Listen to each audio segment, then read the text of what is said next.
Hi guys, good morning ulit sa inyo dyan. Busy-busy na naman tayo. Hindi pa rin tayo tapos sa pag-maintenance ng ating antena. No? So guys, na-revive ko na yung CP2 ko. Yung J-Pol X510. So, ang hindi na lang itong X700, no? At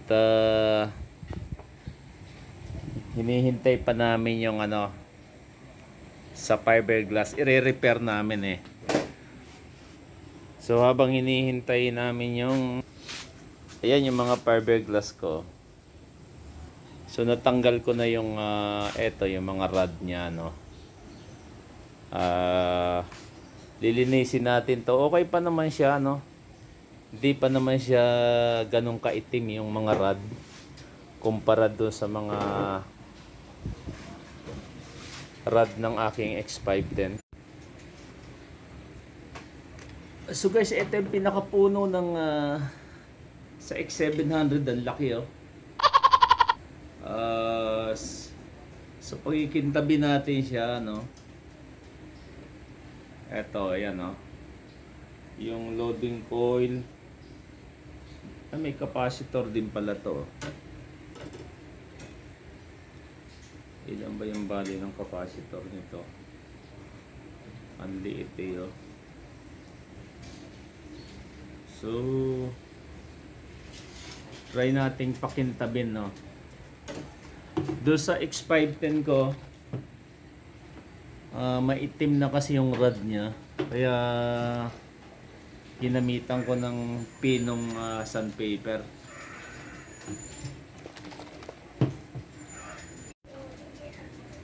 So ito guys, try ko munang gamitan ng metal polish, no. Pakikintabing ko tong etong kanyang rod, no. Eto, kita ba? So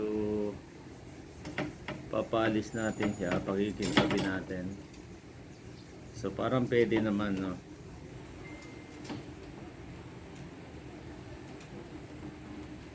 Ang laki ng pinakaano niya, oh. Gas-gas, no. Kaya try nating gamitan muna ng metal polish.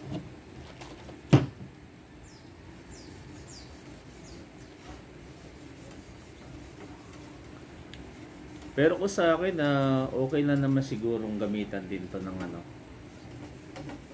yung sandpaper na yung pino lang, no. Hindi naman siguro siya, no. Sabihin mong hihina receive transmit kasi mababawasan yung tanso, ganun ba? Tingin ko hindi naman, no. Okay. Ayan, no. So ang laki nito guys, no. Ito yung pinaka base niya.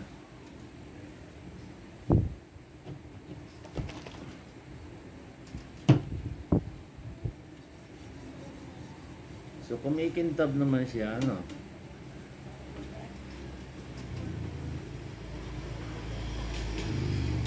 Tiyagain mo nga lang na kuskusin, no.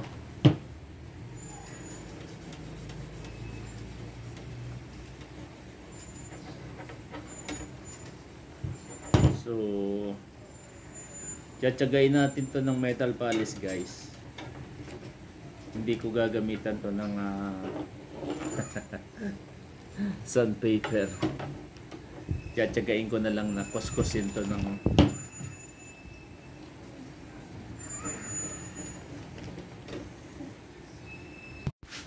So guys, ito yung pangalawang dugtong niya, oh. So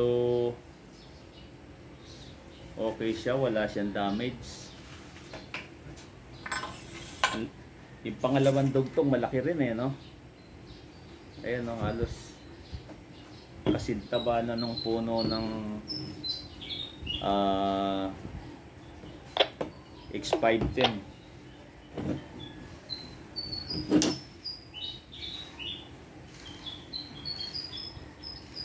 So may gas-gas ng konti ang fiberglass, no, pero gas-gas lang naman. Ang mahalaga hindi siya nabasag. Spray paint lang katapat nito guys. So meron naman ako rito ano guys, other fiberglass ng X5 X700.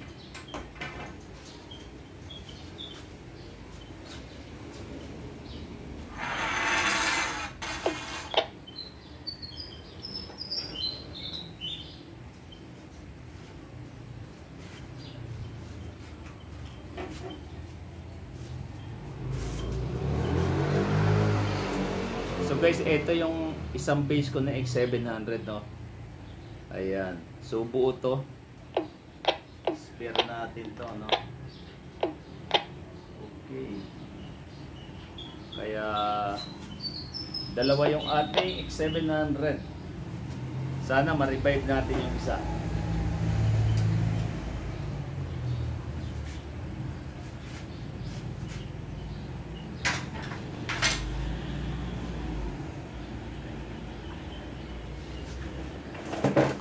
So tapos na tayo doon sa unang section. Nasaan ba yung pangalawa? May marking ako rito eh. Kasi mahirap magkapalit to. Eto guys. Number 2. Ayan o. Minarkingan natin o.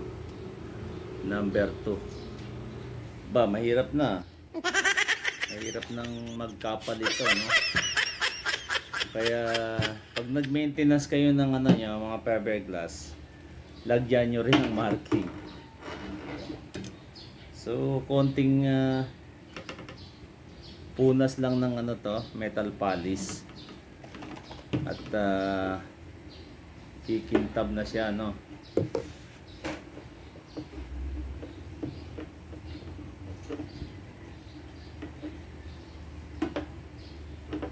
Makintab pa ang ano nito guys, ang rod. So ibig sabihin sariwa pa yung ano X700 natin. Ang total length nga pala nito guys, itong X700, yung apat na dugtong, mahigit 23 feet. So napakahaba niya, no? Ganun siya kahaba. Ang isang tubo, di ba, 20 feet lang. Ang X700 mas mahaba pa sa isang tubo. Okay. So maano pa to? Makintab pa. Makintab pa siya.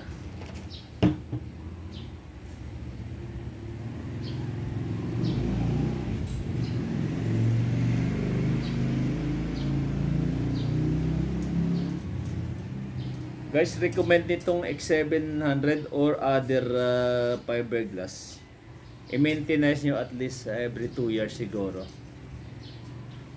Maximum yung 5 years. Kasi minsan sa lakas ng hangin, may mga bumibitaw din na hinang dito, no?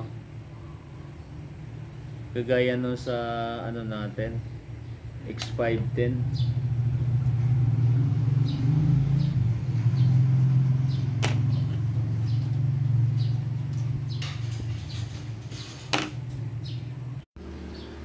Ayun guys, hanap ako ng ano, binilang pala ako ng misis ko ng Allen wrench. So, ayan, set na siya. Ito maganda, meron siyang holder, no.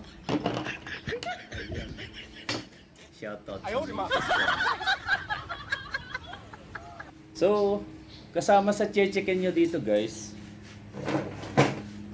kung kasi alin yung ano nito eh, kung mahigpit pa ba siya, no. Ito so stainless to, kasi baka mamaya nahuhugot na. So okay ba? Alright.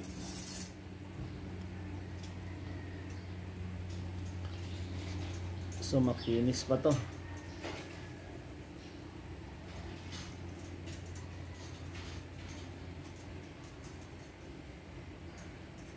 Okay.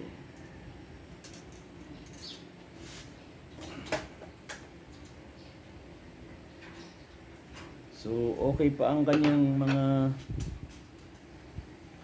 foam, no? Ito. So, ayos pa.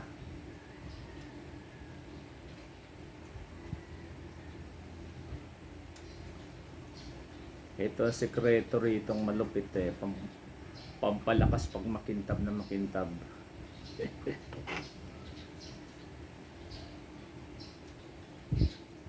Okay.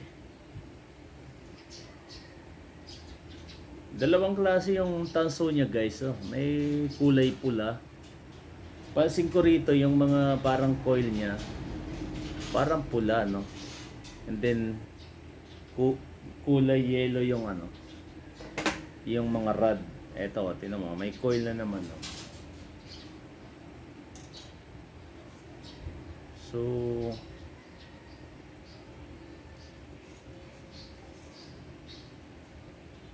okay. So ito yung pangalawang section, no? Isuksok na natin kasi baka magkamali tayo.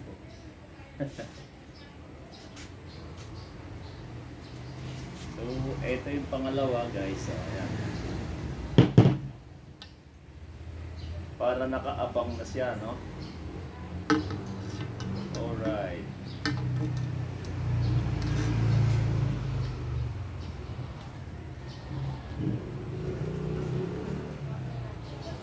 Guys, ang purpose ng foam nito para hindi umaalog-alog yung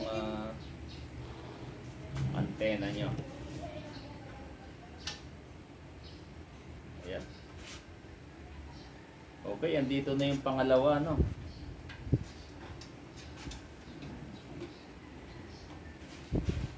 Guys, papakita ko sa inyo yung pangatlong dugtong niya kung anong nangyari, ano. So guys, ito yung pangatlong section. Tingnan nyo nangyari. Sirahan. Naputol. Ayan, no. So ito yung pangatlo. Pero meron tayo rito. Ito siya. Pangatlo rin to. Ayan. Buo siya pero may crack. So sa tingin nyo alin ng ito yung crack niya, mga isang ruler, no? Sa tingin nyo alin ng madaling i-repair? Yung may crack or putol? Titingnan namin, at least meron kaming option. So ito, crack lang guys. Tinamaan ng kidlat to, itong isang X700. So papahira namin ng to. May ibinabalot ata rito, no, pang fiberglass, tapos papahiran ng ewan ko ano yun, solvent na pang fiberglass. So ito yon. Sa tingin ko parang mas okay ito, no? Mas okay na ito yung i-revive, no, kaysa dito sa putol. Sa tingin nyo alin ng alin ang mas okay? Tapos yung pangatlo, pang-apat guys. Tingnan na nangyari. Ito yung pang-apat na dugtong. Putol din. Ayaw, di ma. Wala siyang tama ng kidlat, pero pinutol naman ng hangin, no? Guys, for 10 years hindi ito tinamaan ng kidlat. Pero hindi nakasurvive sa hangin. So ito yung pang-apat, no? Ayan, putol. And then meron tayong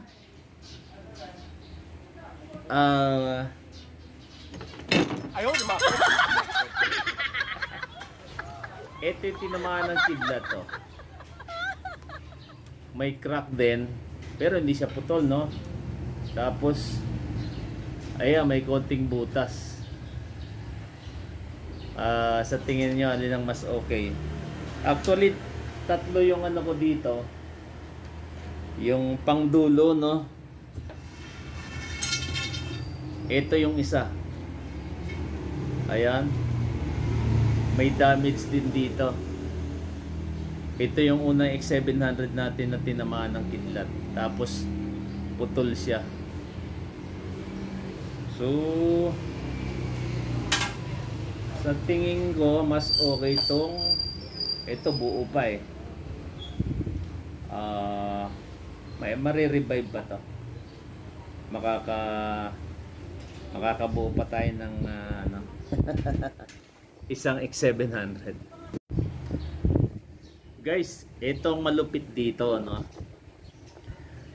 Kung napanood niyo yung mga vlog ko sa mga una kong video na sinishare natin about sa suka, no?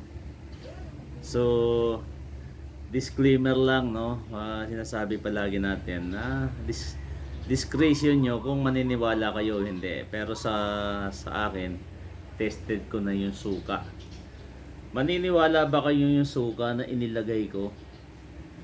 Simula nung tinayo yung tower ko, eto pa, hindi pa na ano, akala ko nag ano siya natuyo, pero meron pa 10 years na to. 10 years na tong suka na to, no? Ayan, no? So actually hindi ko pa to binubuksan.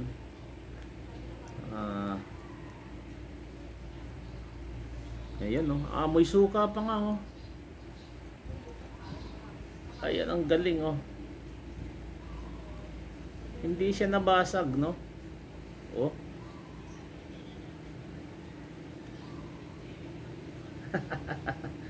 Kaya ibabalik din natin to siguro. Yun nga lang, 10 years siya na nakaligtas sa kidlat. Pero yung hangin hindi nakaligtas yung X700 natin. At pinutol niya yung antena ko. Eto, putol ng hangin. Pero ito ang malupit talaga rito, guys, no? Itong suka, 10 years na to sa bote. Talagang hindi siya, puting-puti na siya, guys. Nung nilagay natin to, hindi to ganito kaputi, pero ayan, parang tubig na. So guys, ito na yung pangatlong rod niya, no? Ito. Nga pala guys, may portion dito sa rod na X700 na hindi siya solid. So may portion dito na medyo parang may crack. So hininangan natin, tapos nilihan natin, no, para medyo tumibay siya. O kasi kung hindi ko hinangan siya, baka maputol, no? So dalawang portion dito. Ang mahalaga po yung kanyang rod.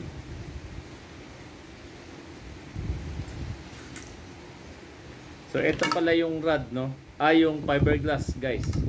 Yung pangatlo putol. Ito. So ito yung ating i-revive, no? So tapos na tayo sa pangatlong rod. Itatabi na muna natin.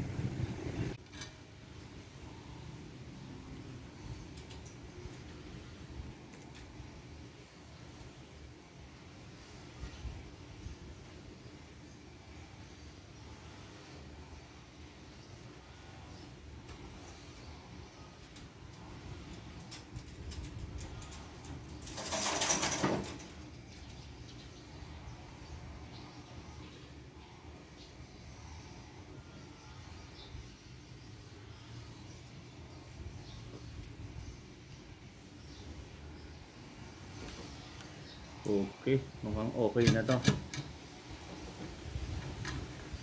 Tapos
So guys, eto na hinang na natin, no.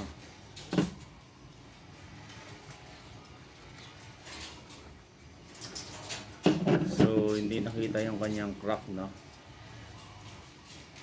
Tapos papakintabi natin ng konti. Lagyan natin ng metal polish para kumintab.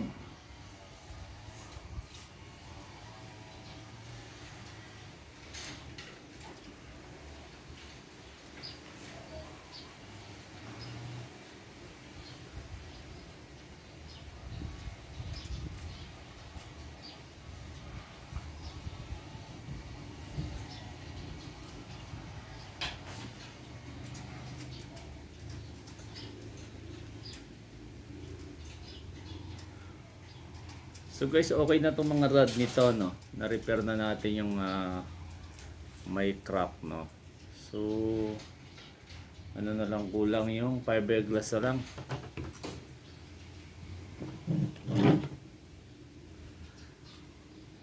So hanggang dito na lang muna guys, at abangan nyo na lang yung ating pag natapos, at yung final testing. Thank you for watching. Have a nice day.